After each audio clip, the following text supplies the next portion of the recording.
कुछ याद वाद है?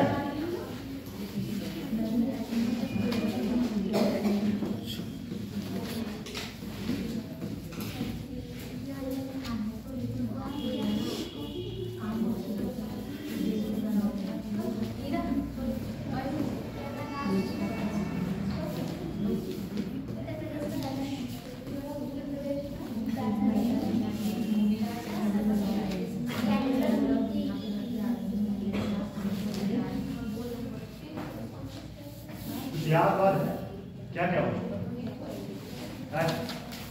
चल रहा है कि नहीं वीडियो? क्या क्या हो चुका था? संख्या बड़ी कम है, क्या बात है? क्या क्या पढ़े थे जब मैं लास्ट टाइम गया था? क्या पढ़ा के गया था? उत्तर प्रदेश का डाटा सेंटर नहीं, चैप्टर का नाम बताओ। तो मतलब वो चैप्टर कंप्लीट हो चुका था आपका। डाटा सेंटर उत्तर प्रदेश में कहाँ खुला है? गोरखपुर में लिखा है। ऐसे लोग नोएडा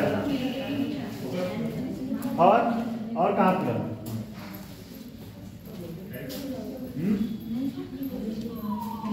बताइए आप आई थी?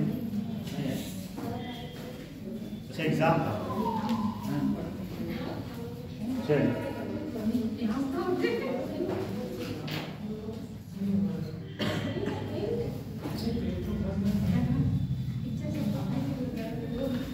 तो आप में से कितने लोग पेपर दिए?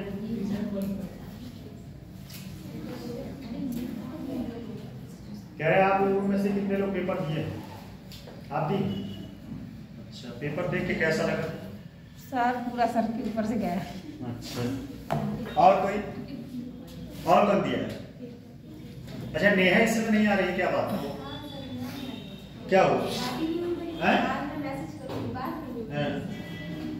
कोई उसका एग्जाम क्या लगा बता दीजिए। चलिए, और आप लोग दिए थे? आप लोग भी नहीं दिए? आप दिए? कैसा गया पेपर? बता दीजिए तो उसमें क्या है? अरे हमारे जाने में क्या करोगे? अरे तो क्या होगा? करंट तो आया था वहीं से जहां से आप पढ़ते हैं। बस इस बार जो है थोड़ा सा करंट का क्वेश्चन घुमा के पूछा है, और जो भी क्वेश्चन थे बहुत डाटा बेस्ड कुछ क्वेश्चन थे। डाटा बेस्ड मतलब समझ एक्चुअल क्वेश्चन ज्यादा थे। जैसे कि वो एक्सरसाइज होता है युद्ध अभ्यास, ज्यादातर लोग रटे थे किस देश से कौन कौन सा युद्ध अभ्यास होता है। हाँ, अब उसमें डेट पूछ लिया कौन से डेट में हुआ था। तो ये सब क्वेश्चन ठीक है, लेकिन अगर कोई जो है 80 के आसपास, यहाँ टेस्ट में क्या स्थिति थी आपको? अगर 40-45 पहुंच रहे हो तो वहाँ उम्मीद मत करिएगा कि फिर वहाँ पहुँचेंगे। अगर टेस्ट में 40-45 आप लोगों में कट पिट के आ रहा है तो वहाँ उम्मीद मत करिएगा कि आप वहाँ 50 से ज़्यादा सही किए हो। कटने पिटने के बाद सर अगर पेपर टेस्ट में यहाँ कितना नंबर आ रहा था? क्यों 2-3 रिजल्ट आया? मैं मुझे खुद पता है, बहुत सारे लोग रिजल्ट मुझे खुद पता है क्या स्थिति है, लेकिन हम क्यों कहें? क्या? हाँ, ये बहुत लॉजिकल और बहुत अच्छा क्वेश्चन आपने पूछा। अगर पेपर टफ आता है तो उसमें सबसे ज्यादा फायदा पढ़ने वाले बच्चों का होता है। पढ़ने वाले बच्चों का इसलिए होता है क्योंकि वो सीरियस होते हैं। ठीक है, अभी आप कुछ ऐसे भी मिलेंगे, हमारे भी ग्रुप में कुछ लोग हैं कि जो कहीं सिलेक्टेड हैं और ऐसे ही चले गए एग्जाम में, उनको 2-4-10 क्वेश्चन मिला, आसान लगे, चिल्लाने लगे पेपर बहुत आसान है। लेकिन जो साल भर पढ़ा है ईमानदारी के साथ, उसको समझ में आया कि पेपर इस बार कैसा था। इस बार पेपर जो है हर बार की अपेक्षा, मैं तो हमेशा से देता रहा हूँ, देखा हूँ, हर बार की अपेक्षा इस बार पेपर का ट्रेंड थोड़ा सा अलग हटके था। और उसके बाद पेपर थोड़ा सा, इसमें एक चीज है, कॉन्सेप्चुअल तो था ही, फैक्ट भी ज्यादा था। और फैक्ट ऐसे ऐसे खुफिया फैक्ट पूछे थे कि जो किसी को नहीं पता था। सच बताएं, किसी को नहीं पता था, जो सब्जेक्ट पढ़ाता है उस मास्टर को नहीं पता होगा, ऐसा फैक्ट पूछा था। क्योंकि एक्चुअली क्या है ना, पेपर का ट्रेंड अभी तक वो नहीं रहा। किसी के डेथ का वो ऑर्डर लगाने के लिए नहीं पूछा कि कौन सा कब कौन मरा, अभी तक नहीं पूछा।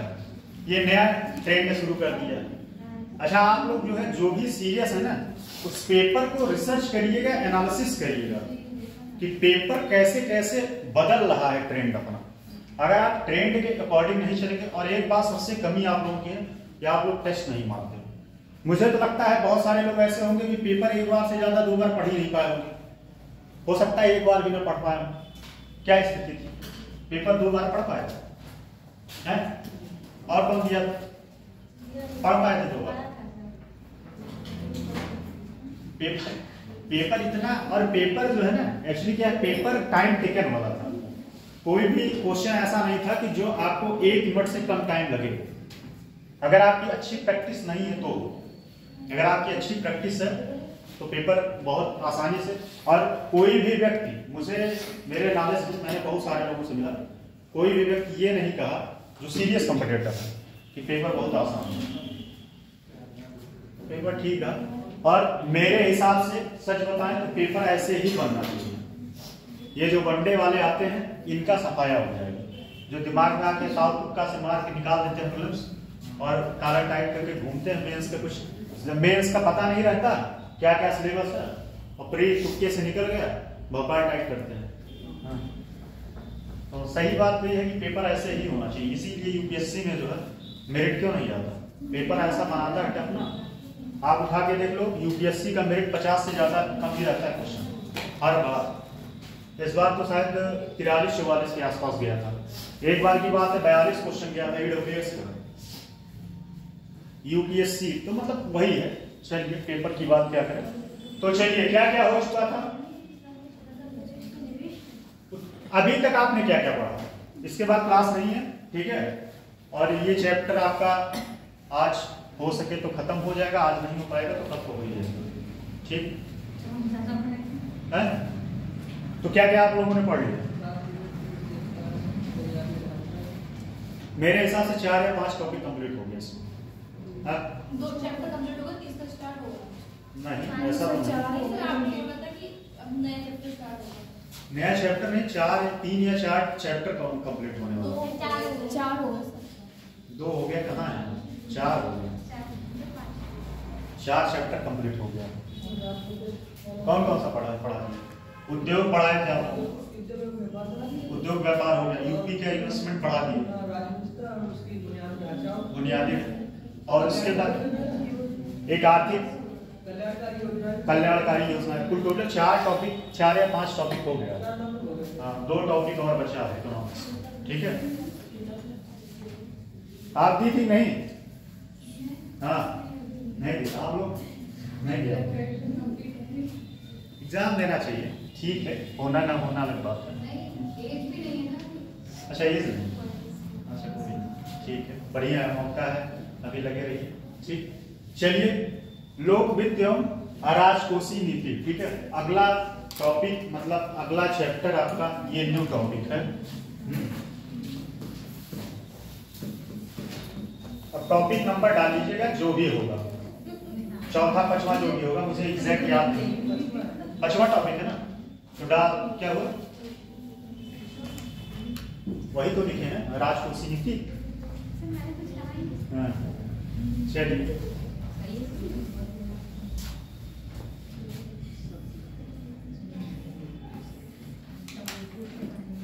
चलिए बताइए, राजकोषीय नीति होता क्या है? राजकोषीय नीति, या ऐसे बताइए लोक वित्त, लोक वित्त, दोनों में से कोई बताइए। बताइए आप पीछे कुछ याद आता है? सर आप भी छुट्टी पे थे, हम भी छुट्टी पे थे। हम सच बताएं, एकदम मेरा दिमाग हैंग हो गया था पढ़ाते पढ़ते। दिमाग मेरा हैंग हो गया था, सीरियसली बता रहे। एग्जाम नहीं, एग्जाम की बात नहीं कर रहे, पढ़ाते पढ़ते मेरा दिमाग एकदम गर्म हो गया था। मुझे लगा कि छुट्टी लेना जरूरी है, दो चार चला गया था, तबीयत मेरा खराब हो गया था, कल मैं आने को मूड में नहीं था, मुझे ठंडी लग गया कि 6 बार मुझे वोमिटिंग हुआ रात में, तो पूरी रात सो नहीं पाया, मन नहीं कर रहा खाने की, लेकिन क्या करें, जिम्मेदारियों को निभाना पड़ता है। चलिए तो बताइए कुछ क्या है स्थिति,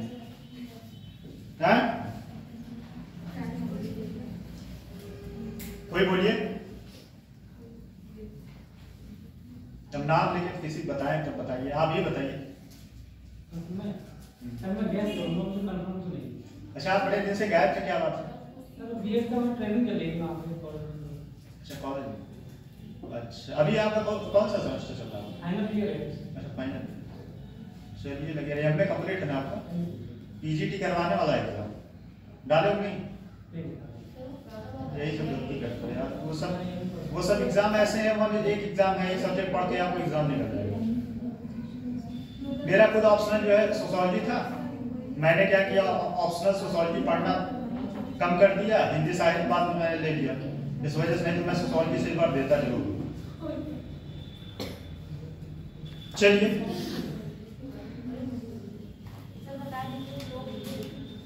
चलिए मैं वहीं आ रहा हूँ, ठीक है।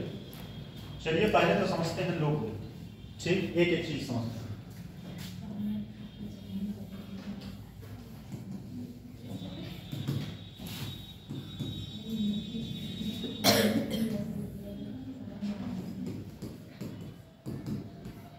राज प्लस स्वर, ठीक है, लोकवित्त जो है राज प्लस स्वर, ठीक है, लिखिए पहले, इन दो शब्दों से मिलकर राजस्व बना, क्या बना? राजस्व।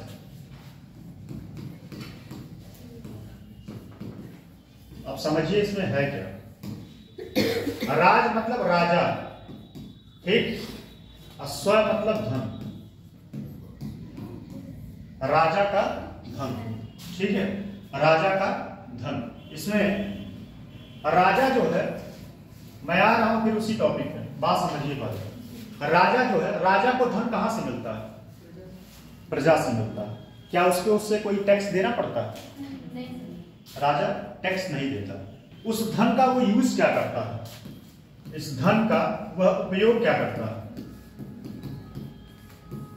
क्या करता है बताइए। आप लोग हिस्ट्री में पढ़े होंगे ना, जब कर प्रणाली नहीं थी तो जो है क्या था, प्रशासनिक, आर्थिक, राजनीतिक व्यवस्था बहुत अच्छे तरीके से नहीं चल पा रही थी, ठीक है, क्योंकि इनकम ऑफ सोर्स नहीं था। जब इनकम ऑफ सोर्स होता है तो आपका सैन्य, उसके बाद जो है सैन्य व्यवस्था अच्छी होती है, फिर उसके बाद राजनीतिक, मतलब राजा पावरफुल होता है तो वो सारी चीजों पे कंट्रोल कर पाता है। क्या कर पाता है? कंट्रोल कर पाता है। और कंट्रोल कैसे कर पाएगा? जब उसके पास पैसे हो, ठीक है। तो राजा को जो धन मिलता है उस धन का कहां यूज करता है? समाज क्या करता है? कल्याणकारी योजनाओं पे, कल्याणकारी योजनाओं पे खर्च करता है। कल्याणकारी योजनाएं क्या होती है? जिससे समाज का कल्याण, ठीक है। वर्तमान समय में कौन सी कल्याणकारी योजनाएं चल रही? बहुत सारी चल रही, जैसे कि आयुष्मान कार्ड का, ठीक है, प्रधानमंत्री अन्न योजना, ठीक, ये सब सारी क्या है? कल्याणकारी योजनाएं। इसके माध्यम से, अच्छा एक चीज और ध्यान दीजिएगा, ये जो योजनाएं चलाई जाती है, ये समाज में जो ऊंच और नीच का जो खाई है, जिसके पास पैसा नहीं, उसको बैलेंस करने के लिए, क्या करने के लिए? बैलेंस करने के लिए ये योजनाएं चलाई जाती है। फॉर एग्जाम्पल मैं अभी बता रहा हूं आप लोगों को, जैसे अभी यहाँ पे कोई सेंटर शुरू हुआ है, क्या नाम है उसका? नायलैंड, ठीक है। इसमें बहुत सारे लोगों के लिए पैसा भी होगा, क्या होगा? बहुत सारे लोगों के लिए 20,000 या 18,000 ऐसा कुछ है उसका, लेकिन कुछ लोगों के लिए फ्री। फ्री क्यों? फ्री इसलिए है कि जिनके पास पैसा नहीं है वह भी शिक्षा ले सके, जिनके पास पैसा है वह भी ले सके, जिससे समाज में असमानता की खाई को कम किया जा सके। क्या किया जा सके? असमानता की खाई को कम किया जा सके। अच्छा एक दिन बताया तो, उस दिन बताया थे प्राइवेट सेक्टर और गवर्नमेंट सेक्टर। प्राइवेट सेक्टर किस कॉन्सेप्ट पे काम करता है? लाभ पे। और गवर्नमेंट सेक्टर जो है कल्याणकारी है, उसका लाभ कमाने का बहुत उद्देश्य नहीं होता है, ठीक है। लेकिन प्राइवेट सेक्टर का एक ही मोटिव होता है, सिर्फ लाभ कमाना। किसी भी प्राइवेट सेक्टर को एनजीओ ना, ठीक है, एनजीओ वो गैर लाभकारी संस्थाएं होती है, उनका काम ही होता है सिर्फ और सिर्फ क्या करना, समाज का कल्याण करना, एनजीओ का। एनजीओ इसीलिए एनजीओ को कहा जाता है जहां सरकार नहीं पहुंच पाती वहां एनजीओ पहुंचता है। एक कहावत नहीं है, जहां न पहुंचे रवि वहां पहुंचे कवि, ऐसे ही कुछ है कि क्या है? ऐसा ही है ना। तो जहां सरकार नहीं पहुंच पाती वहां एनजीओ पहुंचता है। कहने का सार बस इतना है कि जो राजा होता है, राजा के पास जो धन आता है उस धन का वह सामाजिक, राजनीतिक और आर्थिक रूप पे खर्च करता है, इन्वेस्ट करता है, जिससे समाज के सभी वर्ग सुचारू रूप से एक अच्छा जीवन यापन कर सके, एक अच्छा जीवन यापन। या फिर ये भी कह वो जो है अस्पताल खुलवाता है। अच्छा ये बताइए अस्पताल कौन खुलवाया था? हिस्ट्री में एक बहुत ही बेहतरीन जो है व्यक्ति था, कह सकते हैं कौन से, किस सल्तनत में था वो? मुगल में तो नहीं था, मौर्य काल में नहीं था। और कोई बताए जिसने अस्पताल खुलवाया था? किस वंश का था इतना बता दीजिए। उसने नहरों का भी निर्माण कराया। इतना हिंट दे दिए सबसे। ये क्वेश्चन अगर ऐसे एग्जाम में क्वेश्चन आते हैं, अगर आप गलत मारते हैं तो एग्जाम सही से बाहर है। क्योंकि मोहम्मद बिन तुगलक नहीं, हाँ कौन बोला? फिरोज शाह तुगलक ने अस्पताल में बनाया उसने। तो ये सब सारे काम उसने किए थे, ठीक है। लोक वित्त के बारे में समझ में आया कि नहीं? इसके कई सारे टूल्स हैं, ठीक है। टूल्स क्या है देखिए, क्या क्या है।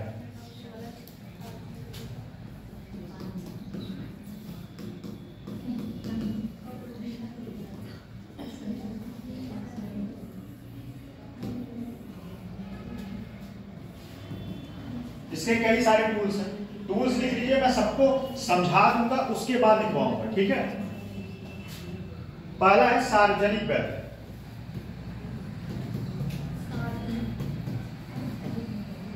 पहला है सार्वजनिक व्यय।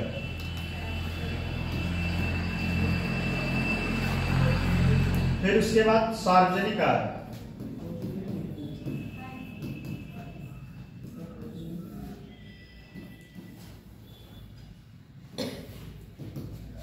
तीसरा है आपका सार्वजनिक ऋण।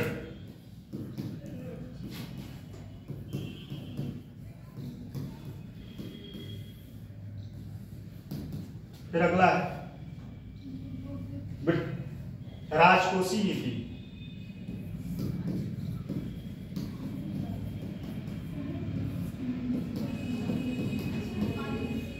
राजकोषीय नीति और एक और राजकोषीय नीति। इतना लिख लीजिए तो पता है। एक एक को समझा दे रहे हैं, फिर उसके बाद लिखवा भी देंगे। लोक वित्त के ये टूल्स हैं, ये पिलर्स हैं, ठीक है। क्या है? ये पिलर्स हैं। इसी बेस पे जो है लोक वित्त जो है घूमता फिरता काम करता है।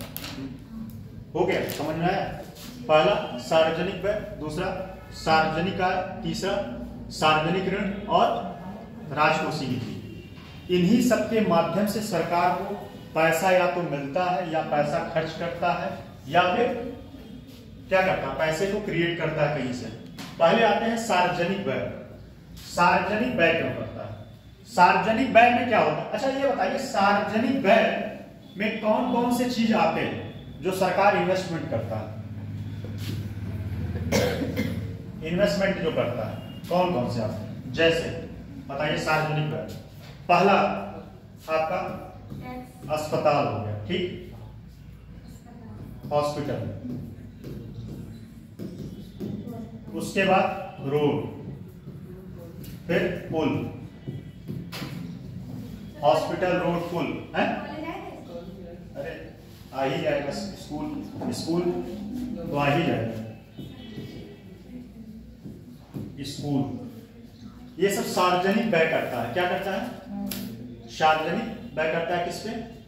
हॉस्पिटल पे करता है, ठीक। उसके बाद रोड बनाता है, पुल बनाता है, फिर उसके बाद स्कूल बनाता है।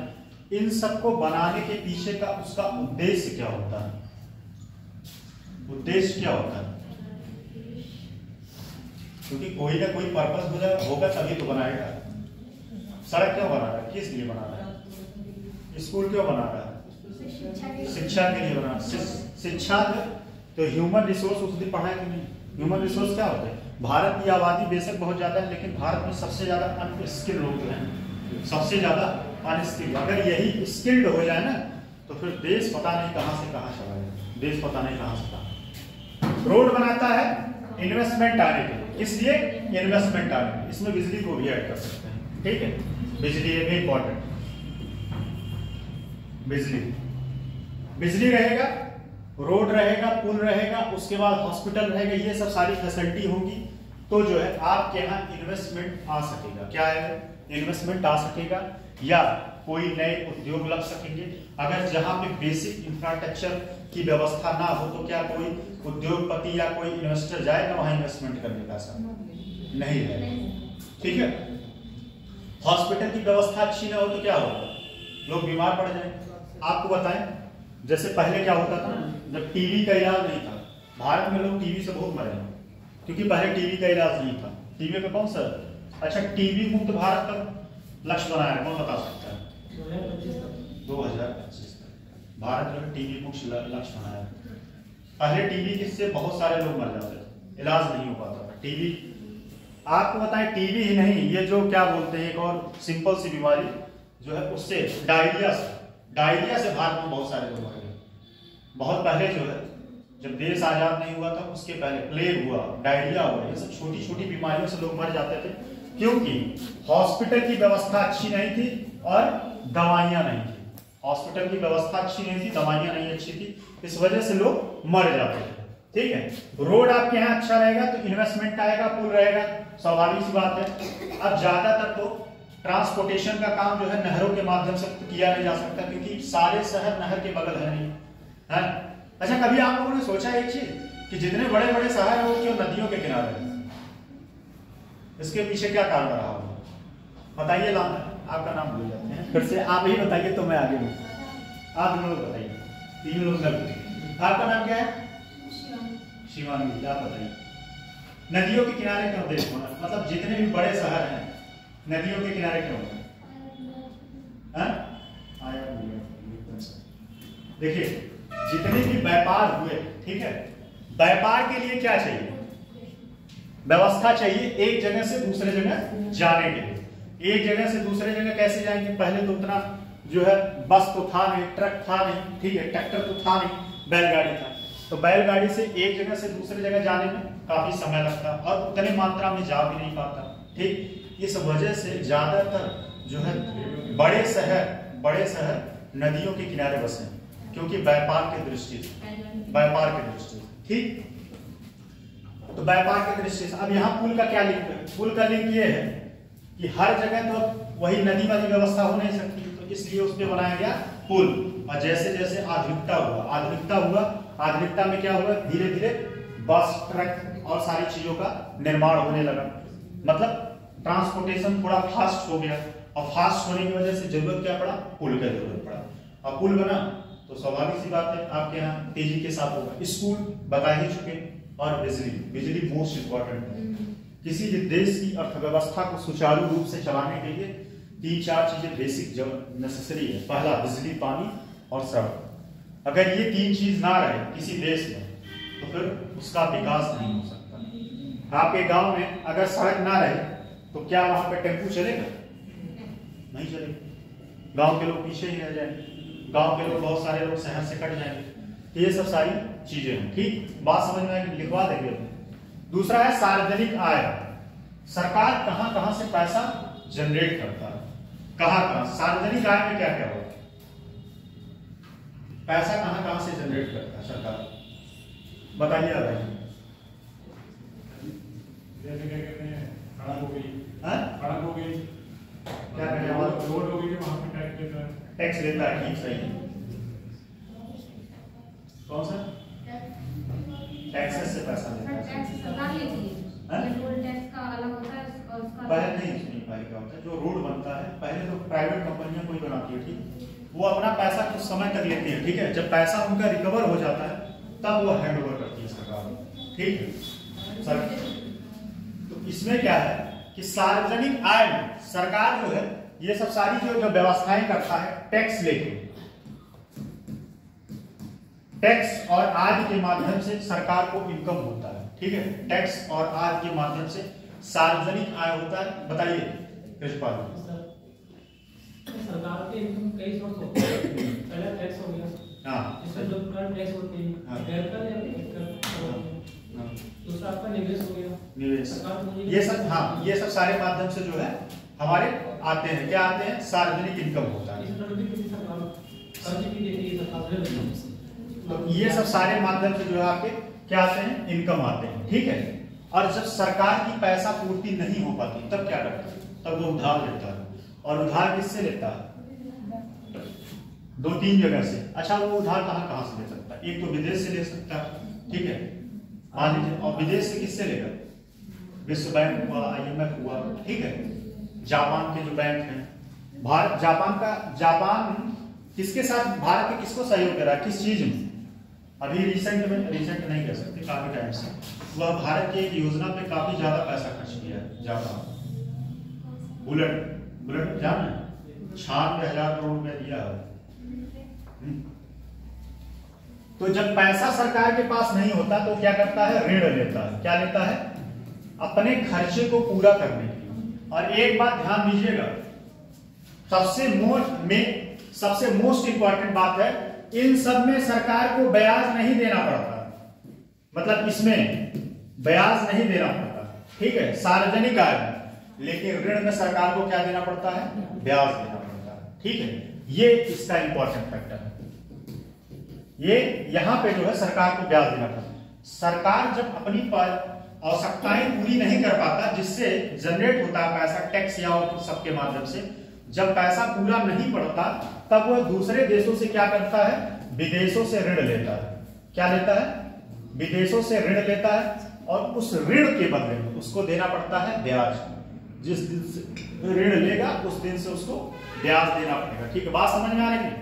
और ब्याज तो वो क्या करता है, फिर अपनी आवश्यकताएं पूरा कर लेता है, जब सरकार के पास पैसा होता है वो पैसा रिटर्न कर देता है। इतनी बात समझ में आई कि नहीं, कोई डाउट। नेक्स्ट है क्या, राजकोषीय नीति। राजकोषीय नीति वही है किसमें टैक्स वैक्स लगा के, टैक्स के माध्यम से और सब माध्यम से क्या करते हैं, पैसा लेते हैं। सरकार जो है टैक्स वसूलता है और सारे माध्यमों से। थोड़ा लिख भी लीजिए, नहीं तो अभी समझाते ही रह जाएंगे, क्लास खत्म हो जाएगा। लिखिए, पहले तो परिचय लिखिए, परिचय या कह सकते हैं भूमिका।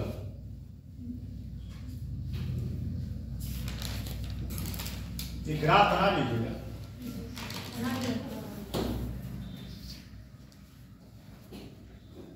देखिए,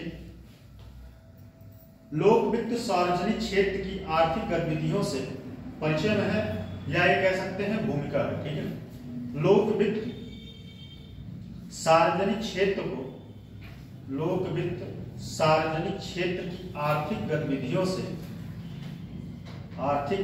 से थोड़ा मेरे अंदर एनर्जी कम हुआ। एक्चुअली क्या है, 2 दिन से खाना नहीं खाया, मतलब मेरा तबीयत नहीं ठीक है सच में। कल भी नहीं खाए थे पूरे दिन, आज मेरा व्रत है, परसों सुबह में खाना खाए हुए हैं। आज मेरा व्रत है।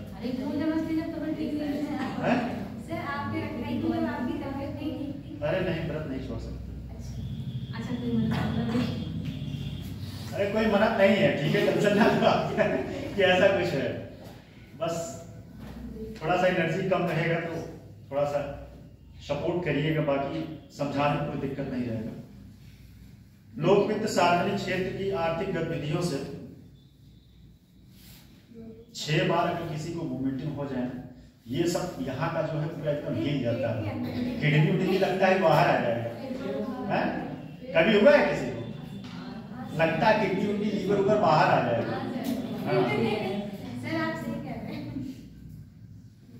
ठंड लग गई थी हमको। चलिए, लोक वित्त सार्वजनिक क्षेत्र की आर्थिक गतिविधियों से संबंधित है, यह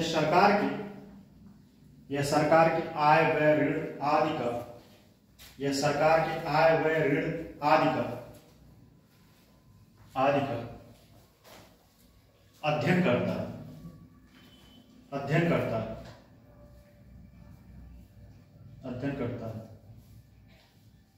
वर्तमान समय में लोक वित्त की अवधारणा अधिक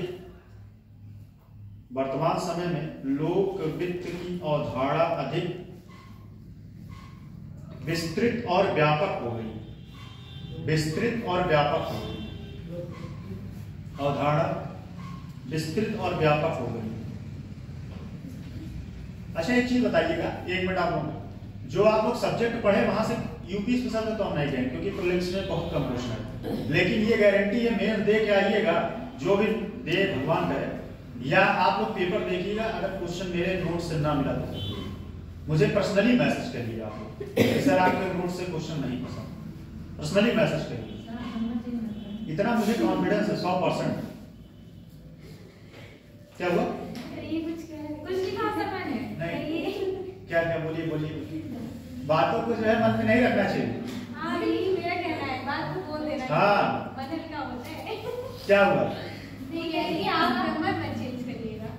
अच्छा नहीं, नंबर तो मेरा इंटरव्यू से तब से नंबर चल रहा है, सच बता रहा हूँ। और आपको बताया उस नंबर के लिए मैं 1 महीने दौड़ा था, मेरा फोन एक बार चोरी हो गया, सिम दूसरे के नाम पे था, मैं 1 महीने दौड़ा था तब जाके मुझे वो नंबर मिला। तो और एक बात और जाने, जो नंबर रखा है पुराना नंबर, और समझिए उसके पास कोई लफड़े नहीं है जीवन में, और जो बार बार नंबर चेंज करता है तो समझिए उसके जीवन में बहुत लफड़े हैं। हाँ, तो मेरा नंबर बहुत पुराना है, आज भी है, एसडीएम बनने के बाद भी यही रहेगा, और भगवान दया से कुछ और हो गया तब भी यही रहेगा। तो वर्तमान समय में लोक वित्त की अवधारणा अधिक विस्तृत और व्यापक हो गई है। अब इसके अंतर्गत उपरोक्त के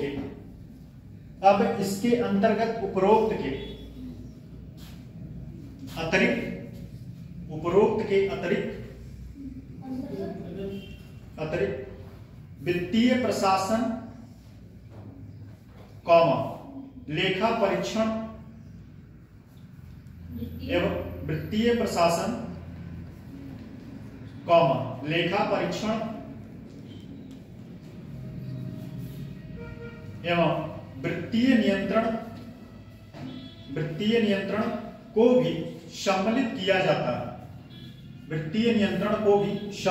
जाता है।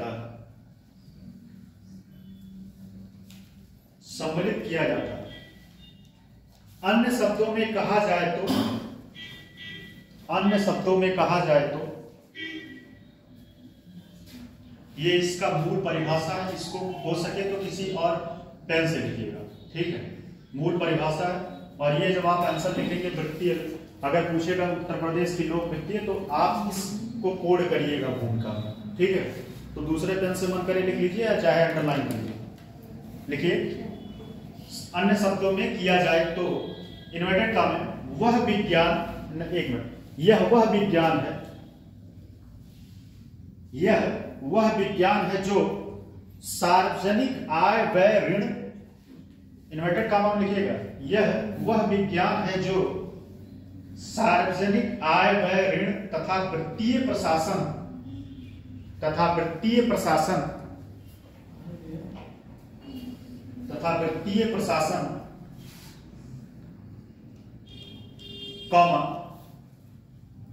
लेखा परीक्षण एवं वित्तीय नियंत्रण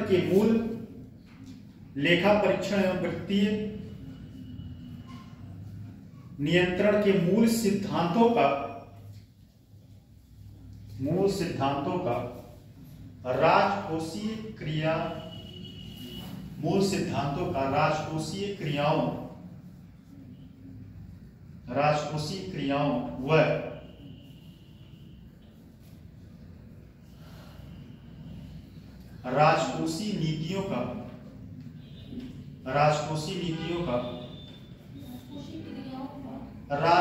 क्रियाओं व राजकोषीय नीतियों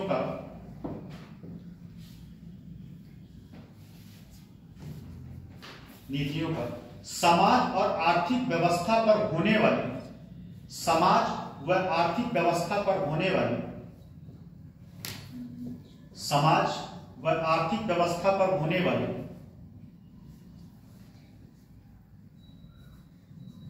समाज व आर्थिक व्यवस्था पर होने वाली, देखिए, प्रक्रियाओं का अध्ययन करता है, प्रक्रियाओं का अध्ययन करता है, इन्वर्टेड कॉमा क्लोज, प्रक्रियाओं का अध्ययन करता है,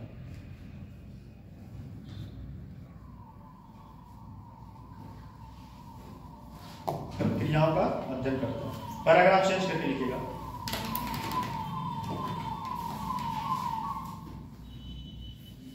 पैराग्राफ चेंज करके, लोक वित्त के लिए आरंभ से ही, लोक वित्त के लिए आरंभ से ही, आरंभ से ही, कहां गए?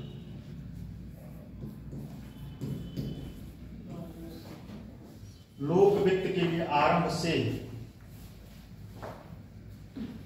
राजस्व शब्द का प्रयोग किया जाता है, राजस्व शब्द का प्रयोग किया जाता है।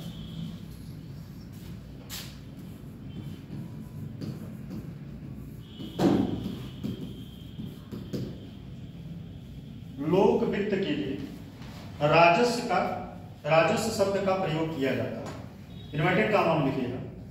राजस्व शब्द दो शब्दों से मिलकर बना है। ये सब बातें अगर आप लिख देंगे ना नोट्स में, तो मैं बता रहा हूं गारंटी आपको 1-2 नंबर सबसे ज्यादा मिलेगा। राजस्व शब्द दो शब्दों से मिलकर बना है।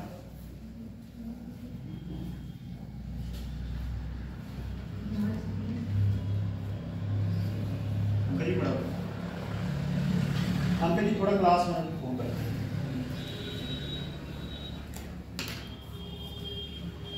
हाँ अंकल बस 1 मिनट क्लास में, हमें बस जस्ट कॉल कर। ठीक,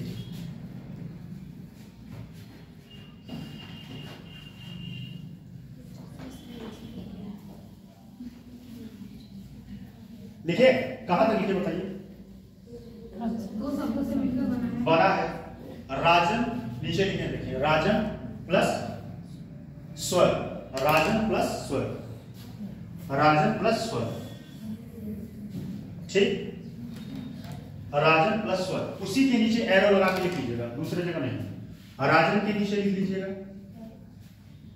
राजा, राजन के नीचे राजा, और स्वर के नीचे धन, स्वर के नीचे धन।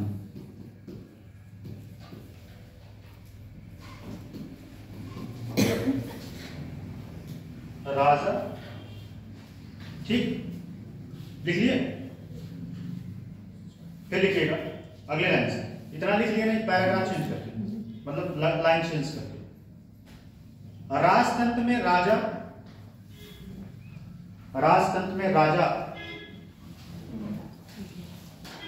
समाज का प्रमुख होता है। राजतंत्र में राजा समाज का प्रमुख होता है।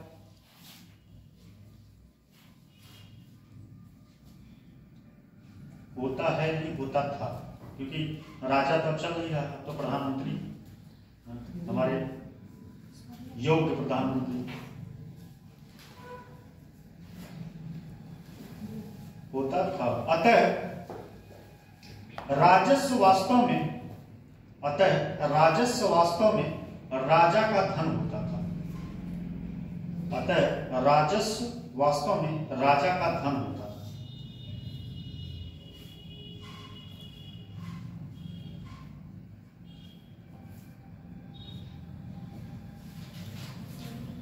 जो वह कर असूल कर प्राप्त करता था, जो वह कर असूल कर प्राप्त करता था। अब एक लोगों का और कोड करिएगा, इन्वर्टेड कामा में इनका भी लिखिएगा, इनका भी कोड करिएगा, लोक वित्त। नेक्स्ट पैराग्राफ चेंज करके, डाल्टन के अनुसार, डाल्टन,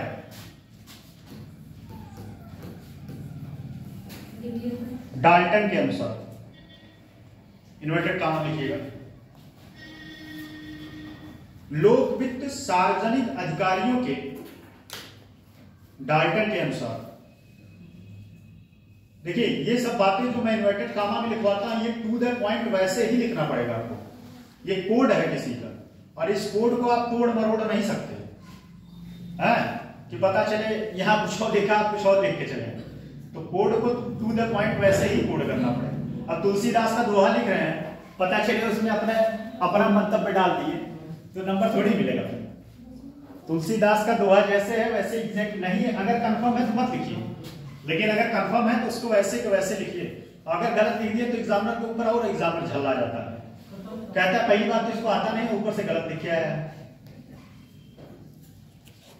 ठीक है। डाल्टन के अनुसार लोक वित्त सार्वजनिक अधिकारियों की आय तथा सार्वजनिक अधिकारियों के आय तथा व्यय एवं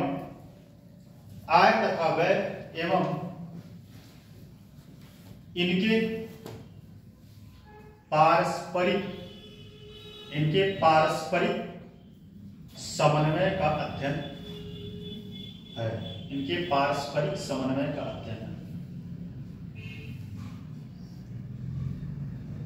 अब ये तो पूरा आपका जो है भूमिका में था, ठीक है, ये भूमिका में था, इतना आपको लिखना है और थोड़ा इधर उधर दो चार शब्द कर सकते हैं, ठीक है, दो चार शब्द आप इधर उधर कर लीजिएगा। बाकी अब आते हैं इसके मेन कोड, लोक वित्त के घटक या पिलर। देखिए लोक वित्त के घटक या पिलर, लोक वित्त के घटक, तो घटक में यही है जो लिखवाए हैं और उसी में लिख लीजिएगा सबको। ये समझिए आपका एक क्वेश्चन हो रहा है, ये क्वेश्चन आया हुआ है, जब चैप्टर कंप्लीट होगा मैं दिखा भी दूंगा। पहला है सार्वजनिक व्यय, लिख लीजिएगा सब एक ऑर्डर से। सार्वजनिक व्यय, सार्वजनिक आय। अच्छा ये तो ग्राफ बनाएंगे ना, लेकिन इस ग्राफ का कब यूज करना है ध्यान दीजिएगा। जब आप ये भूमिका लिख लेंगे तो ये ग्राफ पे डालिएगा, और ये ग्राफ ऐसे मत डालिएगा, ठीक, इस ग्राफ को सर्किल में डालिएगा। क्या डालिएगा? सर्किल में। यहां क्या लिखिएगा? लोक वित्त लिखेंगे, उसके बाद एरो लगा के इधर उधर तब लिखिएगा, ठीक। उसके बाद उसको एक्सप्लेन करिएगा। बात समझ रहे हैं नहीं? क्वेश्चन का फॉर्मेट में बता रहा हूं। भूमिका हो गया, उसके बाद आप सर्किल में लिखेंगे लोक वित्त, लोक वित्त के ऊपर फिर जो है सार्वजनिक आय, सार्वजनिक व्यय, जो सारी चीजें हैं, उसके बाद उसके नीचे सबके दो दो लाइन लिखना है। तो पहला लिखिएगा सार्वजनिक व्यय, सार्वजनिक व्यय,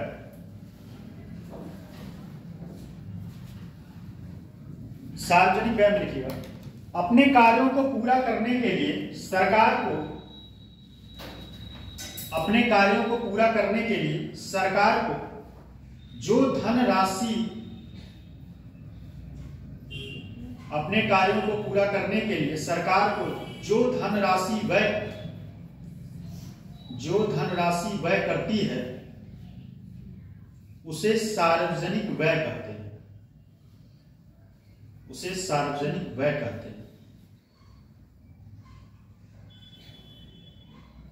आधुनिक युग में सरकार बहुत अधिक मात्रा में, आधुनिक युग में सरकार बहुत अधिक मात्रा में तथा अनेक विषयों पर धन व्यय करती है। अतः सार्वजनिक व्यय राजस्व का एक प्रमुख भाग है। अब इसमें एग्जाम्पल आप यही सब डाल दीजिएगा, ठीक है, स्कूल, कॉलेज और सड़क, पुल, ठीक,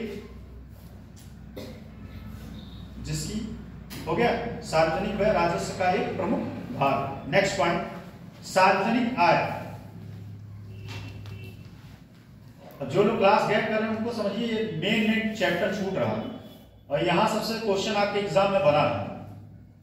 सार्वजनिक आय, सार्वजनिक व्यय, सॉरी हाँ ठीक है, सार्वजनिक आय, सार्वजनिक व्यय करने के लिए लिखिएगा, सार्वजनिक व्यय करने के लिए आवश्यक धनराशि जुटाना,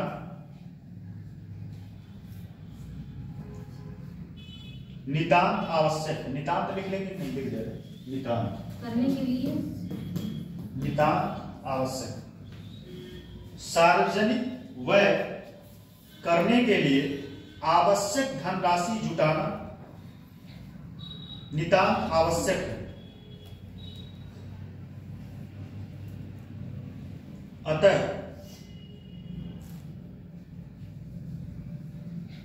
सार्वजनिक आय की राजस्व का प्रमुख अंग है। अतः सार्वजनिक आय भी राजस्व का प्रमुख अंग है।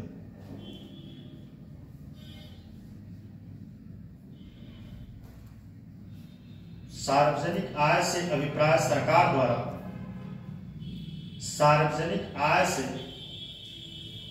अभिप्राय सरकार द्वारा प्राप्त किए गए उस धन से है, उस धन से है जिसकी वापसी नहीं की जाती। ठीक है, बात समझ में है? मतलब जो उसको पैसा मिलता है उसको वापस नहीं करना रहता सरकार। ठीक, बात समझ में आ रहा है कि नहीं? जो भी पैसा वो विभिन्न माध्यमों से वसूलता है, उसके बदले में उसको फिर से पैसा देना नहीं पड़ता। ठीक है, लेकिन अगला पॉइंट क्या है, जब वह ऋण लेता है तो उसको देना पड़ता है। लिखिएगा सार्वजनिक ऋण।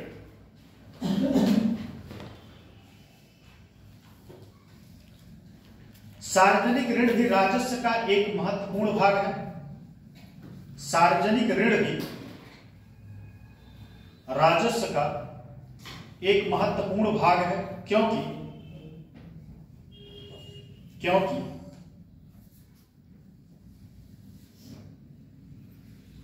सार्वजनिक ऋण भी राजस्व का एक महत्वपूर्ण भाग है, क्योंकि सार्वजनिक व्यय की पूर्ति के लिए, सार्वजनिक व्यय की पूर्ति के लिए आवश्यक धनराशि, सार्वजनिक व्यय की पूर्ति के लिए आवश्यक धनराशि जुटाने में सरकार को, आवश्यक धनराशि जुटाने में सरकार को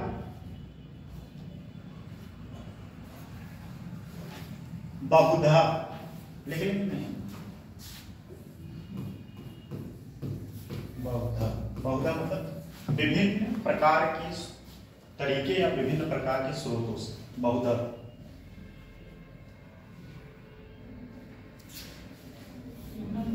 लिखे? ठीक है, बहुधा देश विदेश से ऋण भी लेना पड़ता है, बहुधा देश विदेश से ऋण भी लेना पड़ता है। अच्छा, सरकार जो है आरबीआई से ऋण लेता है कि नहीं? लेता है। सरकार जो है जब उसको पैसे नहीं होते। अच्छा ये बताइए, सरकार जो है आरबीआई सरकार को पैसा देता है कि नहीं अपने लाभ का? आरबीआई को जो लाभ होता है वो पैसा क्या करता है? आरबीआई जब उसको लाभ होता है पैसे का, अभी इसी साल रिसेंट इस बार की बात बता रहे हैं, 2 लाख करोड़ रुपए दिया है, 2 लाख करोड़ रुपए आरबीआई ने सरकार को दिया है। उसका लाभ जो हुआ था उसका कुछ परसेंट होता है। आपको बताएं, उर्जित पटेल एक बार इसीलिए जो है वो दे दीजिए, इसके लिए आपको थोड़ा सा बताएं। उर्जित पटेल से क्या हुआ, जब चुनाव होना था तो 10 लाख करोड़ रुपए उसको लाभ हुआ था आरबीआई को, और यह लोग जो है 8 लाख या 9 लाख करोड़ के आसपास मांग रहे थे सरकार कि हमको चाहिए इतना पैसा, इन्हें मतलब विभिन्न योजनाओं पे खर्च करने के लिए। और आरबीआई का रूल है कि वह इतने परसेंट से इतना परसेंट से ज्यादा नहीं दे सकता, और वो परसेंटेज ज्यादा है। उर्जित पटेल दबाव में नहीं है, बाद में उन्होंने अपना इस्तीफा दे दिया। उसी के बाद कौन बना था जो अभी हट गए? अब रिसेंट में कौन है आरबीआई के गवर्नर? बताइए।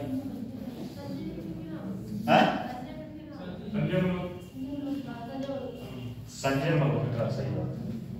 कौन से नंबर के? 25 या 26? 25 तो यही थे, 26 होंगे। तो कहने मतलब ये था वो इस्तीफा दे दिया सरकार अभी जो है। तो आरबीआई जो है अपने लाभ का जो है क्या करती है, सरकार को देती है, और सरकार क्या करता है, उस पैसे का विभिन्न योजनाओं पे खर्च करता है, समाज के कल्याणकारी योजनाओं पे। ठीक है, और सच बताएं ये देश की सबसे, आपको बताएं एक बहुत इंटरेस्टिंग बात, ये सरकार जो गरीब अन्न कल्याण पे खर्च कर रहा है, अन्न पे, ये समझिए कि लोगों को पंगुल बनाने का काम कर रहा है। ऑन कैमरा क्या बोले, लेकिन क्या बोल, ये जो है ये पैसा कहीं ऐसा जगह इन्वेस्ट करती। एक बात जान लीजिए, किसी ने बहुत अच्छे फिलोसोफर ने बोला था कि अगर उस देश की जनता पर राज करना है तो उसको खाने से ज्यादा सोचने मत दीजिए। खाने से ज्यादा सोचने में लगेगा। और जब उसका पूरा माइंड सेटअप खाने पे रहेगा तो उससे आगे सोच नहीं पाएगा। हाँ? और क्या कहें, छोड़िए ये बातें आप कैमरा में नहीं बोल सकता। अगला पॉइंट लिखिए, इसी में लिखिएगा आगे,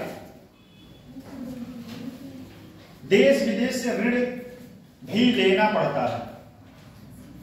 सार्वजनिक ऋण की एक प्रमुख विशेषता यह है कि सार्वजनिक ऋण की एक प्रमुख विशेषता यह है कि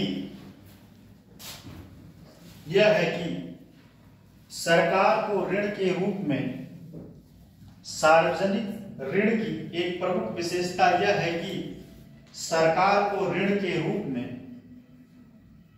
प्राप्त धनराशि वापस भी करनी पड़ती है।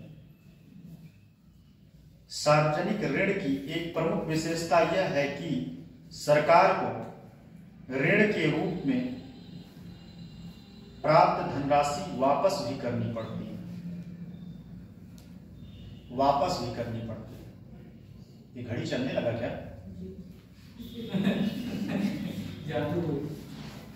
वापस भी करनी पड़ती है।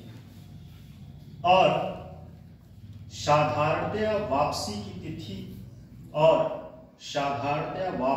तिथि तक के लिए ब्याज भी चुकाना पड़ता है। साधारणतया वापसी की तिथि तक ब्याज भी चुकाना पड़ता है। इसका एक सिंपल सा एग्जांपल आपको बताएं।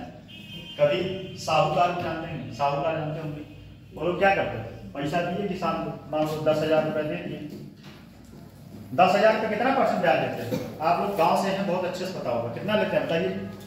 कृष्णपाल जी कितना इस समय 10,000 में ले रहे होंगे? कितना? 2 से 3 2% से 3%। अच्छा, तो कितना आ जाएगा 10,000 पे? 200 रुपये। 10,000 2,000। सोचिए, साहूकार ऐसे होते हैं, ये आपको बताएं, ये 2,000 पर मंथ लेंगे आपसे। हाँ, 2,000 पर मंथ लेंगे। ये पैसा जब तक आप उनको एक मुश्त में नहीं देंगे तब तक ये पैसा आपका नहीं कटेगा। आप भरते रहिए 50,000 भर दीजिए। ये जो है बहुत भयंकर ये लोग फंसाते हैं अपने।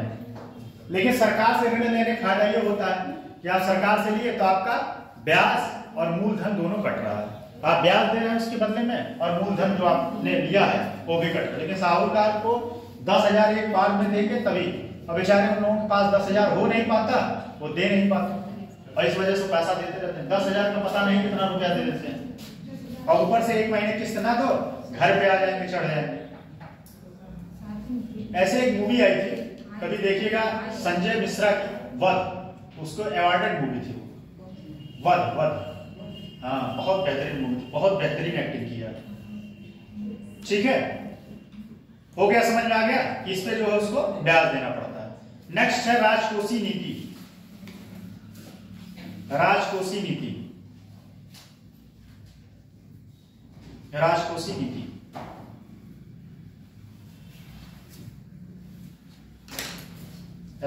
नीति लिखिएगा।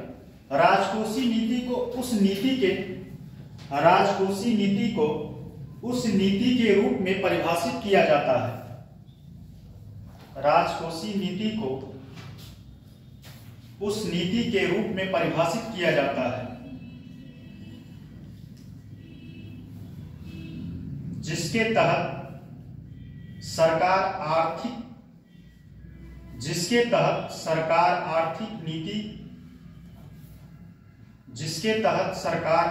नीति के विभिन्न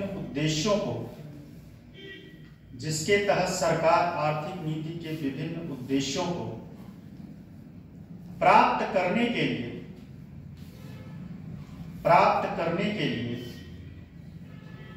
कराधान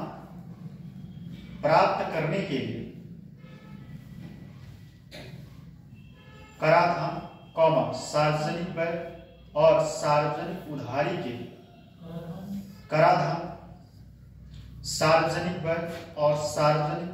के साधन का उपयोग करती है। ठीक है, साधन का उपयोग करती है।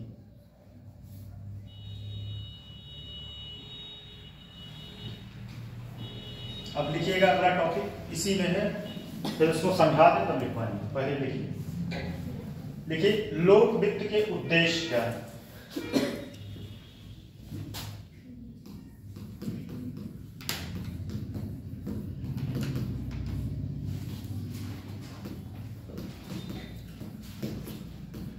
उद्देश्य समझ लीजिए, उसके बाद फिर इसको लिखवा दें। पहला क्या है इसमें, सार्वजनिक आवश्यकताओं की पूर्ति। सार्वजनिक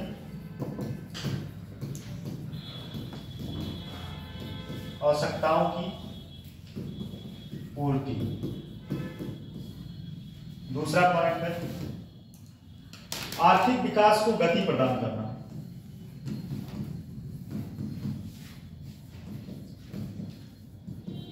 विकास को गति प्रदान करना।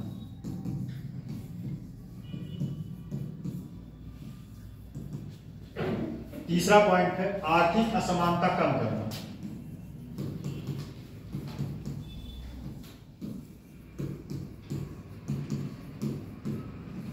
कम करना, लिखते चलिए। फिर उसके बाद अगला पॉइंट है मूल्य स्थिरता बनाए रखना।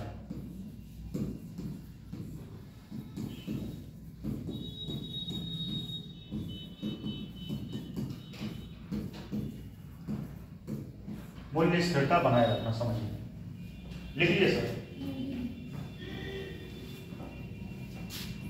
ये सा मतलब सार्वजनिक है, उद्देश्य क्या है, लोक वित्त का। इन सब सारी चीजों को बैलेंस करना। हो गया? पहला बात समझ, सार्वजनिक आवश्यकताओं की पूर्ति करना। सबसे मूल कारण तो यही है कि लोक वित्त जो है इसके माध्यम से सार्वजनिक आवश्यकताएं, सार्वजनिक आवश्यकताएं क्या क्या होती हैं? सार्वजनिक आवश्यकताएं रोटी, कपड़ा, मकान, सड़क, हेल्थ, बिजली और पानी, ये सब जो है बेसिक नीड होती है, उसकी आवश्यकताओं की पूर्ति करना। क्या करना? पूर्ति करना। अब वह पूर्ति कैसे करता है? जैसा कि मैं पहले ही बता चुका हूं, विभिन्न प्रकार के टैक्सों के माध्यम से, ऋण के माध्यम से क्या करता है? बिजली, पानी, सड़क, बिजली, पानी, सड़क, शिक्षा, स्वास्थ्य, बिजली, पानी, सड़क, सार्वजनिक आवश्यकताओं की पूर्ति करना। बिजली, पानी, सड़क और क्या? शिक्षा, स्वास्थ्य, इन सब की चीजों की पूर्ति करना। और मकान, प्रधानमंत्री आवास योजना के तहत कितना रुपया दिया जाता है बताइए? आप भविष्य में यही करने वाले हैं, बताइए। बड़ी करप्शन होती है भाई इसमें, सिर्फ मैदानी क्षेत्र में 1,20,000, पहाड़ी क्षेत्र में 1,30,000। 1,30,000 बड़ी करप्शन होती है इसमें। बीडीओ साहब को 10,000 चाहिए और उसके बाद जो है क्या नाम है, प्रधान साहब को 10,000 चाहिए, मिला जुला के बेचारा 1 लाख रुपया पाता है। 1 लाख में ड्यू नहीं पड़ पाएगा। कौन सा इंजीनियर ये मॉडल दिया, हम तो यही नहीं समझ पाते। किस बेसिस पे उसने 1,20,000 में घर बनाया? कोई भी योजना सरकार की आती है, पहले उसका प्रैक्टिकल होता है, पता है नहीं? धरातल पे उसका प्रैक्टिकल दिया जाता है कि आखिर इस चीज में इतने में हो पाएगा नहीं, तब वो योजना आती है। अब ये सड़क, ये जो आवास है, ये ऐसे नहीं आ गया हवाई में। किसी इंजीनियर ने मॉडल दिया, उसके फार्मूले पे बना, तब ये पैसा पास किया गया। जैसे अभी रिसेंट में यहाँ पे कौन सी शादी हुई है? सार्वजनिक विवाह। आप लोग किए कि नहीं ना शादी? नहीं किया, फ्री में जाके निपट लेना चाहिए था, पैसा पा जाते अलग से पैसा। तो वो भी कोई बताया होगा कि क्या मजा में शादी हो सकती है। वैसे शादी तो फ्री में हो सकती है, शादी फ्री में भी हो सकती है। अरे हम पंडित जब बुलाइएगा करवा देंगे। देखिए, बिजली, पानी, सड़क, शिक्षा, स्वास्थ्य, ये अब टॉपिक पे आ गया। बिजली, पानी, सड़क, शिक्षा, स्वास्थ्य, इन सब की पूर्ति करने के लिए सरकार विभिन्न माध्यमों से पैसा लेती है और इन सब पे इन्वेस्ट करती है, जिससे देश जो है प्रगति कर सके, देश आर्थिक रूप से समृद्ध हो, आर्थिक रूप से समृद्ध हो।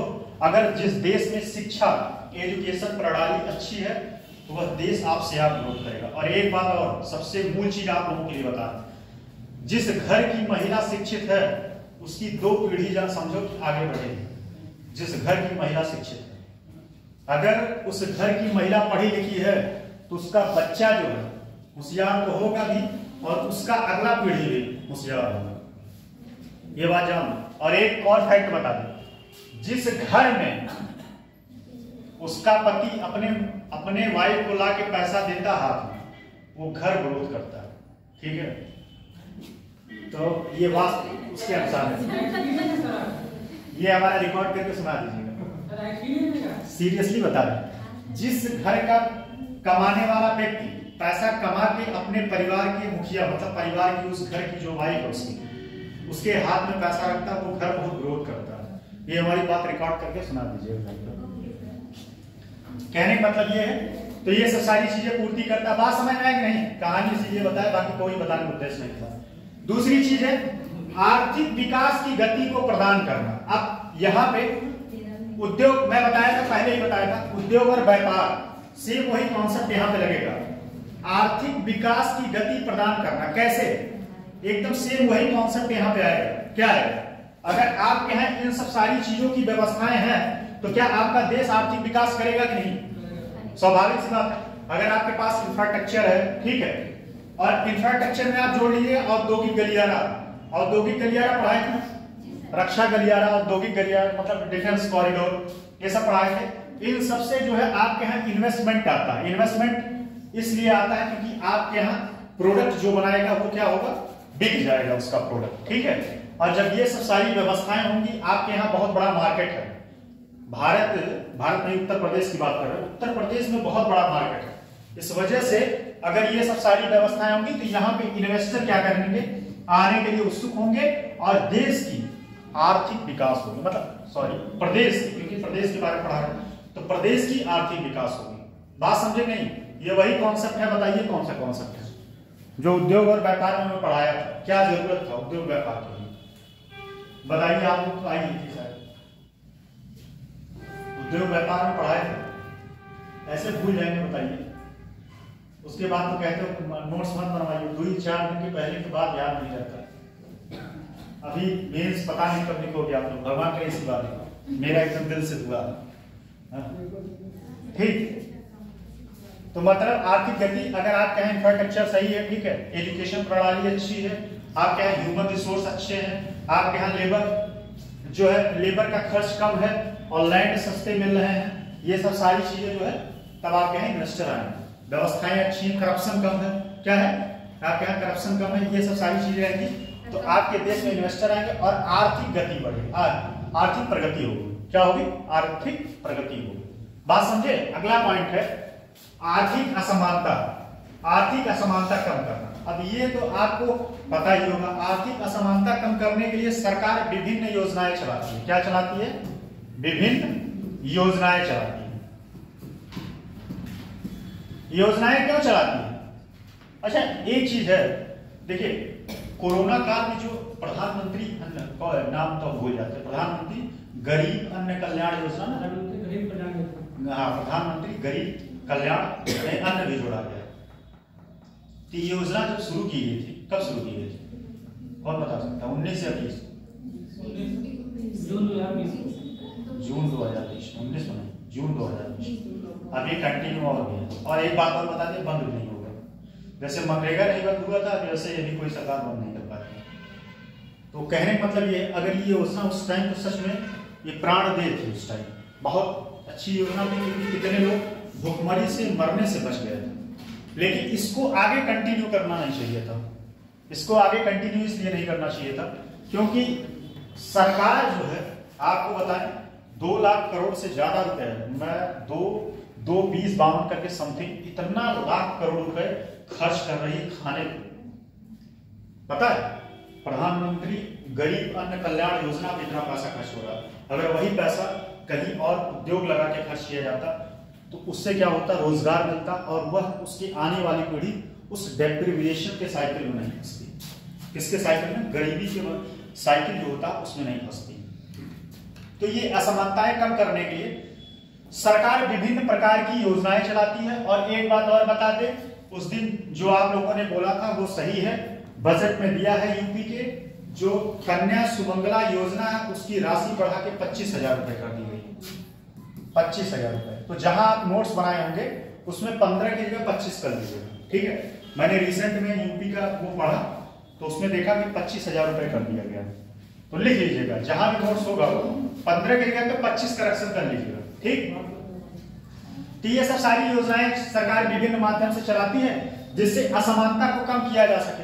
जिसके पास पैसा ना हो वो भी शिक्षा से वंचित ना हो, जिसके पास पैसा ना हो वह भी खाने से वंचित ना हो, जिसके पास पैसा ना हो वह भी छत पाने से वंचित ना हो। ये सब सारी चीजें सरकार देके और लोगों के बीच की जो खाई होती है उसको कम करने का काम किया जाता है। अच्छा, इससे एक और इसी के एक और है, आरक्षण भी कहीं ना कहीं एक तरीके से बहुत अच्छा है। मैं आरक्षण के समर्थन में रहता हूँ, सीरियसली बता रहा हूँ, लेकिन आरक्षण को थोड़ा मॉडिफाई करना चाहिए। लेकिन मैं आरक्षण का समर्थक हूँ। आरक्षण इसलिए दिया जाता है कि जो एक गरीब तबका है, गरीब तबका नहीं कह सकते क्योंकि जो पिछड़े वर्ग के लोग हैं वह बहुत सारी चीजों से आज भी बहुत पीछे हैं, बहुत सारी चीजें। ये गलती है, मतलब जैसे कुछ लोग होते हैं जो अच्छे की पोस्टों पे हैं। अब देखिए इसमें खत्म ये करना चाहिए, जैसे मान लीजिए कोई एससी या ओबीसी है, उसके पिताजी उस आरक्षण का लाभ लेके नौकरी पा गए, ठीक है। फॉर एग्जाम्पल मैं किसी का नाम नहीं लेना चाहता, 2016 की टॉपर्स हैं, उनके पिताजी उनकी माताजी अच्छे पोस्ट पे थी, यूपीएससी में टॉपर है, नाम नहीं देंगे, लेकिन वह प्री क्वालिफाई की थी अपने कोटे में। अगर वह अपना कोटा ना यूज की होती तो शायद वो प्री नहीं निकलता। तो कहने का मतलब ये है कि जिसको, एक बार मैं बताऊं, इलाहाबाद में रहता था जब, तो मेरे इलाज में एक लड़का था, उसके पिताजी भी जेई थे, और उसी आरक्षण का लाभ लेके वो लड़का एनटीपीसी में हो गया, वो लड़का। तो कहने का मतलब ये है कि जब आप एक बार आरक्षण ले लिए लाभ, फिर आपकी पीढ़ी को मत मिले। जैसे किसी व्यक्ति का मुखिया पिता को मिला है तो उसके बच्चे को आरक्षण नहीं मिलना चाहिए, ये नहीं होना चाहिए, क्योंकि वो पिता जो है सक्षम है अब अपनी पीढ़ी को आगे बढ़ाने के लिए, ना बढ़ाए तो उसकी कमी है। तो ये सब सारी आरक्षण के समर्थन में मैं रहता हूँ। आर्थिक असमानता को कम करने के लिए सरकार विभिन्न योजनाएं चलाती है। इन विभिन्न योजनाओं को चलाने से ही समाज में असमानता का जो खाई होता है उसको पाटने का काम करती है। ये बात समझ में आ रहा है? नेक्स्ट पॉइंट क्या था? मूल्य स्थिरता। ये बहुत इंपॉर्टेंट है। मूल्य स्थिरता में क्या होता है? मुद्रास्फीति, मॉनेटरी पॉलिसी, ठीक है। मुद्रास्फीति जो होता है, आरबीआई जो है विभिन्न टूल्स के माध्यम से क्या करता है? पैसे को जो है घटने या बढ़ने से रोकता है। क्या करता है? पैसे का वैल्यू घटने या बढ़ने से रोकता है। जैसे उस दिन बताया तो बताइए, मुद्रास्फीति में क्या होता है? पैसे की वैल्यू बढ़ती है, घटती है? घटती। पैसे की वैल्यू क्या होती है? घटती है, ठीक है। और जब मुद्रास्फीति चरम पे होगा, आपको बताएं जिम्बाब्वे में 200 के ऊपर मुद्रा 500% से ज्यादा मुद्रास्फीति हो गया था जिम्बाब्वे। अभी हाल ही में उसने नया वो भी गजब है, जिप करके मुद्रा लॉन्च किया है, जिप करके हाल ही में रिसेंट में जिम्बाब्वे। अब ये गोल्ड मुद्रा है, कह रहा है कि इसमें हम पैसा जो है अब इससे हम व्यापार कर पाएंगे। और जिम्बाब्वे के मुद्रा को जिम्बाब्वे के अलावा कोई एक बात बताएं, और सबसे अच्छी बात, जिम्बाब्वे के लोग ही जिम्बाब्वे की मुद्रा नहीं लेना चाहते। उनको लगता है कब ये मुद्रा बेकार हो गया। जिम्बाब्वे में जो लोकल मार्केट है वो अपनी मुद्रा को खुद नहीं एक्सेप्ट करना चाहते। वो कहते हैं हमको इसके नहीं, डॉलर में दीजिए, कुछ में दीजिए। और अगर आप उनके मुद्रा को ले जाते हैं, भर के ले जाएंगे, तब 1 लीटर दूध मिलेगा। तो ये मूल्य स्थिरता सरकार क्या करता है? सरकार करता ही है, लेकिन अपने एक केंद्रीय बैंक के माध्यम से। केंद्रीय बैंक कौन है उसका? आरबीआई। आरबीआई के माध्यम से क्या करता है कि मार्केट में अनस्टेबिलिटी ना है, पैसे का वैल्यू ना ज्यादा बढ़े ना ज्यादा घटे। इसके लिए उसने कई सारे टूल्स बनाए। क्या बनाए? CRR, repo rate, reverse repo rate, bank दर, एसएलआर, सीएलआर, ये सब सारे टूल्स बनाए। इस माध्यम से वो क्या करता है? पैसे को नियंत्रण करता रहता है। बात समझ में आ गई है? अब लिखने में सक्षम है? लिखिए। लगता है ये टॉपिक आज नहीं खत्म हो पाएगा, इसमें अभी और पॉइंट है। देखिए, लोक वित्त सरकार द्वारा सार्वजनिक धन के प्रबंधन से, लोक वित्त सरकार द्वारा सार्वजनिक धन से संबंधित है, संबंधित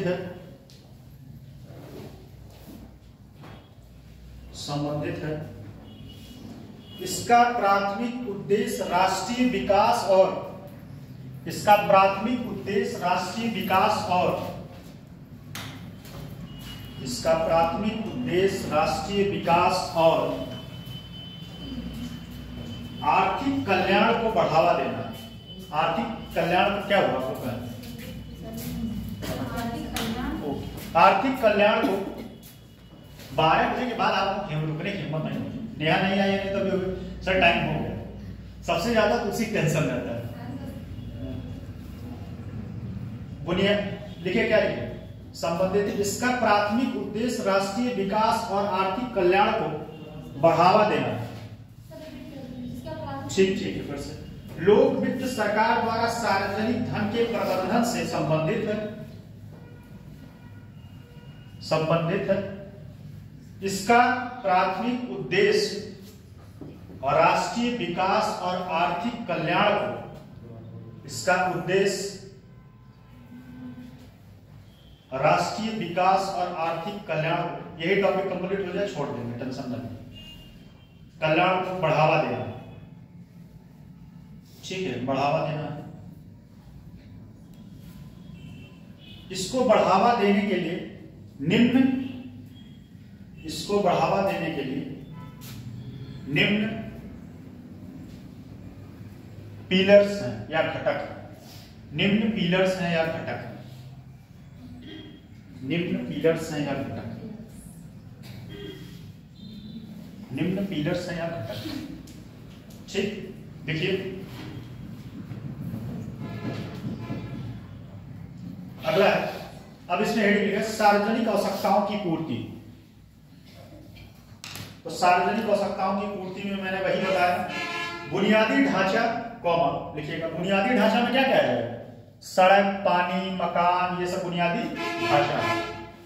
सार्वजनिक, तो अब इसमें लिखिए बुनियादी ढांचा कॉमा शिक्षा कॉमा स्वास्थ्य सेवा, बुनियादी ढांचा, शिक्षा, स्वास्थ्य सेवा और सार्वजनिक सुरक्षा जैसी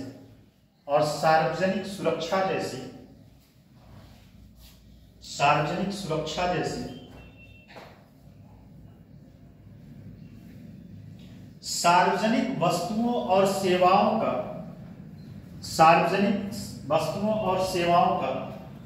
आप लोग में से किसी का 5वां पेपर एकदम कंप्लीट है? जिसका बढ़िया हैंड राइटिंग में वो आपको देगा। और मैं हो सकता है इलाहाबाद जाऊं नहाने, तब छुट्टी रहेगा कोचिंग का, एक दिन क्लास गैप नहीं होगा, तो हमको दे देगा उसका फोटो कॉपी कराना।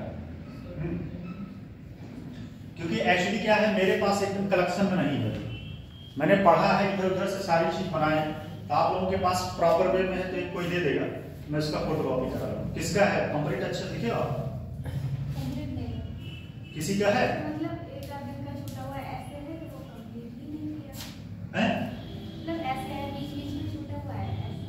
अच्छा, कोई कंप्लीट नहीं कर पाता।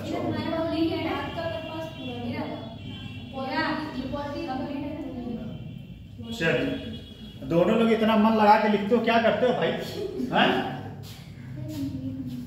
चलिए कोई नहीं, सुनिश्चित करना है। ठीक है, कहां तक लिखे आप? वस्तुओं और सेवाओं का प्रावधान सुनिश्चित करना, लोक वित्त की एक महत्वपूर्ण भूमिका है। लोक वित्त की एक महत्वपूर्ण भूमिका है।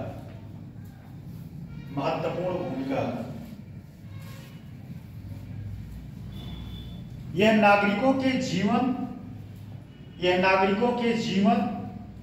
स्तर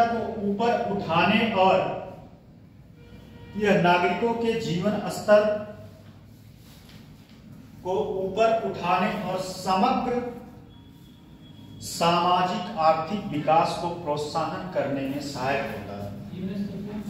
यह नागरिकों के जीवन स्तर को ऊपर उठाने और समग्र सामाजिक आर्थिक विकास को, समग्र आर्थिक सामाजिक विकास को, हो गया, विकास को लिख लिए, प्रोत्साहन करने में सहायक होता है, प्रोत्साहन करने में सहायक होता है। ठीक है, नेक्स्ट पॉइंट है आर्थिक विकास को गति प्रदान करना। अब इसके लिए हमने पॉइंट है, ठीक है, ये आप लोगों को समझा दिया। आर्थिक विकास की गति प्रदान करने के लिए क्या क्या होता है, क्या है? हाँ, तो इन सबसे नदी बताएं, नहीं मतलब पानी वगैरह, नदी तो नहीं बताइए, पूरा बताइए। कहते हैं बुनियादी ढांचा और शिक्षा वगैरह को मानव, इन सब के माध्यम से जो है आप पैसा इन्वेस्ट आता है, तो विकास लिख लेंगे कि नहीं, लिखवा है नहीं, पता चले उल्टे लिख के चले आए। आर्थिक असमानता ये हो जाएगा। आर्थिक असमानता कम करना कैसे कम होगा, विभिन्न योजना लिख लीजिए अच्छे से। हाँ चलिए लिख लीजिए। कौन बोला थोड़ा थोड़ा? अरे पढ़ाई कर लो, नहीं तो बोल देंगे एक बात, अभी गुस्सा आ जाओगे, सच बता रहे हैं।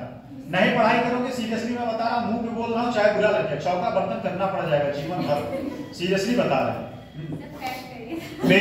मेरा उसमें कुछ जाएगा नहीं। हाँ, आप ही का नुकसान होगा, जीवन भर उसी में लिपटे रहोगे, सच बता रहे हैं। लड़के नहीं करते,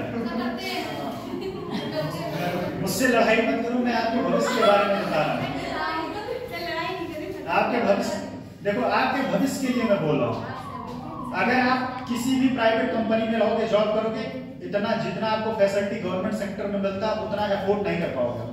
एक मेड लगाओगे 5,000 रुपया लेके खाना बनाएगा, और वो सब आपको फ्री में मिलता है, सब मेड फ्री में, माली फ्री में, कपड़ा धुलने वाला फ्री में, एक गाड़ी चलाने वाला फ्री में। कहाँ से मिलेगा? 1 लाख रुपए इन लोगों के ऊपर खर्चा होता है सरकार को, पता है कि नहीं? मिनिमम एक चपरासी कम से कम 30,000 रुपया सैलरी पाता है, और 4 लोग मिलते हैं, कितना हुआ बताओ, जल्दी बताओ, जल्दी। कितना हुआ? 1,20,000 रुपया दे पाओगे? 1,20,000 सैलरी नहीं होगा प्राइवेट सेक्टर में, 1,20,000 प्राइवेट सेक्टर में सैलरी नहीं होगा।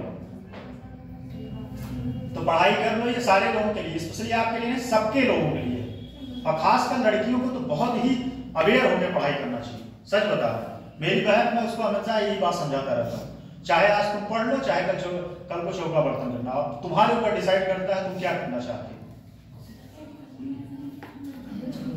मैं बहुत सीधा बोलता हूँ, भले बुरा लग जाए, मुझे कोई दिक्कत नहीं है।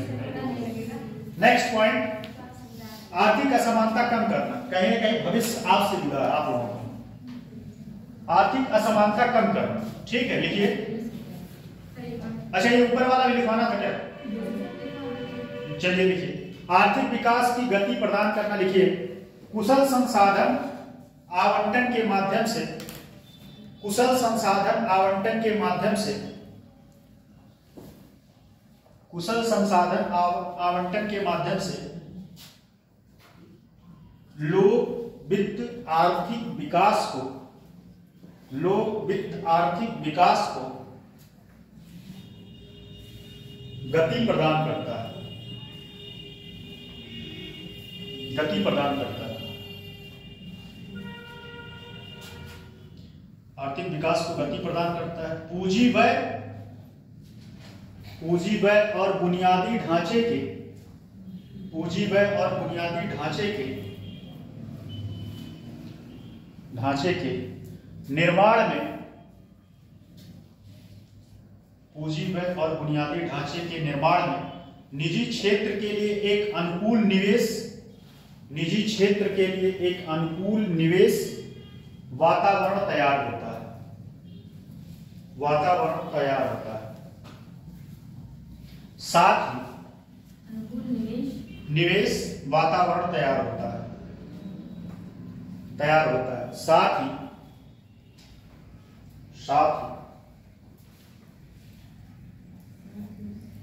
सामाजिक कल्याण कार्यक्रमों से मानव पूंजी का विकास होता है। साथ ही सामाजिक कल्याण कार्यक्रमों से मानव पूंजी का विकास होता है, जो आर्थिक उत्पादन को बढ़ावा देता है, जो आर्थिक उत्पादन को बढ़ावा देता है। नेक्स्ट पॉइंट, आर्थिक असमानता कम करना, आर्थिक असमानता कम करना, आर्थिक असमानता कम करना।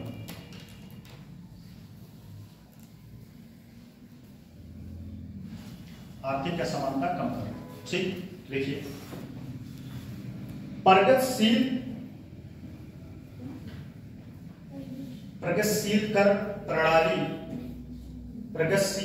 कर प्रणाली और सामाजिक कल्याण कार्यक्रमों के माध्यम से, प्रगतिशील कर प्रणाली और सामाजिक कल्याण कार्यक्रमों के माध्यम, सामाजिक कल्याण कार्यक्रम वही विभिन्न योजनाएं, ठीक है, बात समझ रहे हैं कहीं, विभिन्न योजनाएं। और प्रगतिशील कर क्या होता है, कर जो है जैसे जैसे आपका इनकम बढ़ता है वैसे वैसे टैक्स जो है बढ़ता जाता है, पता ही नहीं। प्रगतिशील कर यही है कि जैसे जैसे आपका इनकम बढ़ता है आपका टैक्स जो है बढ़ता रहता है। तो प्रगतिशील कर प्रणाली और सामाजिक कल्याण कार्यक्रमों के माध्यम से लोक वित्त आय और धन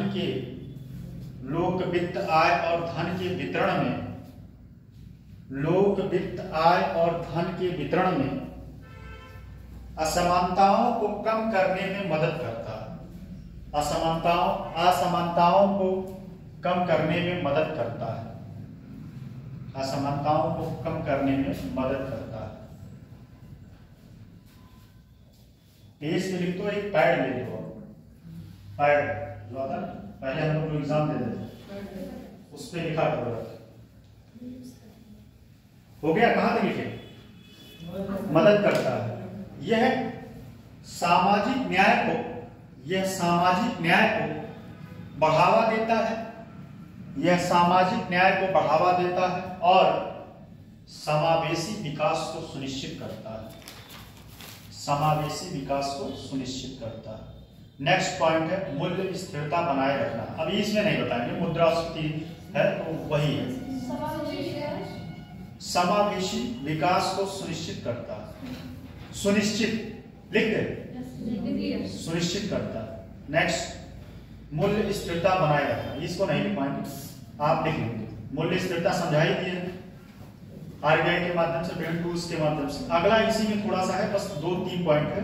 लोक वित्त के कार्य, ये तो उद्देश्य हो गया।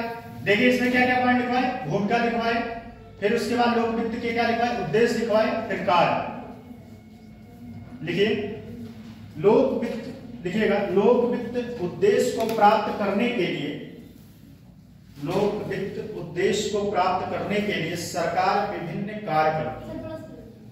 अच्छा, लोक वित्त उद्देश्य को प्राप्त करने के लिए, लोक वित्त उद्देश्य को प्राप्त करने के लिए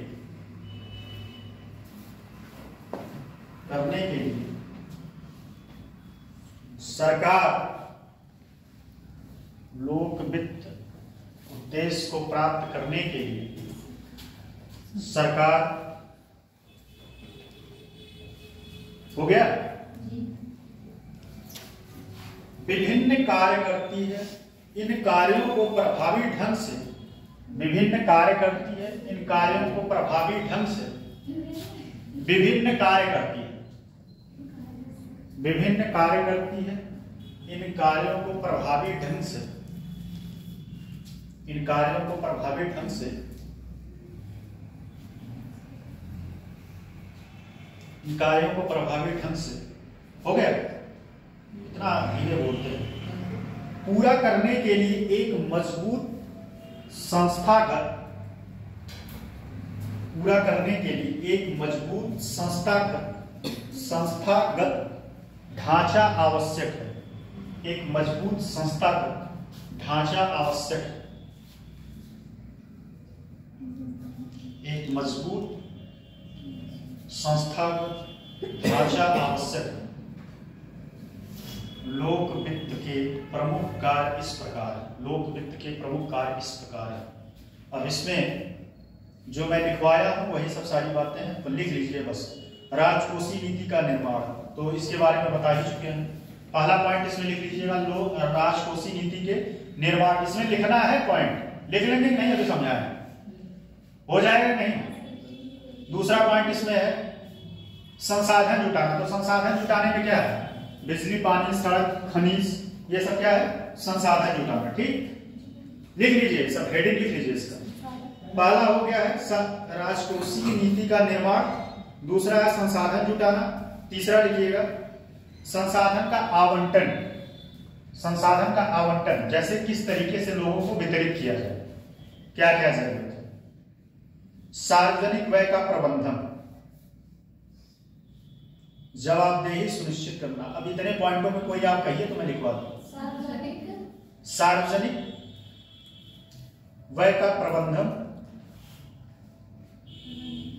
जवाबदेही सुनिश्चित करना। अब इसमें कोई 3-4 पॉइंट में जो आप ना लिख पाए बताइए, मैं लिखवा दूं, जो आप लोगों को ना समझ में आता या कहिए समझा दो। जिस सार्वजनिक व्यय का प्रबंधन, अगर कहिए समझा दे, कहिए लिखवा दे, दोनों चीज में जो आप कहिए बताइए। अभय जी क्या करें, लिखवा दे, बताइए आप। लिख लेंगे, अच्छा। तो मिला जुला के आपका ये कंप्लीट हो गया, कल कंप्लीट हो जाएगा, ठीक है। और भागने की तैयारी, आप वीडियो को पॉज करो।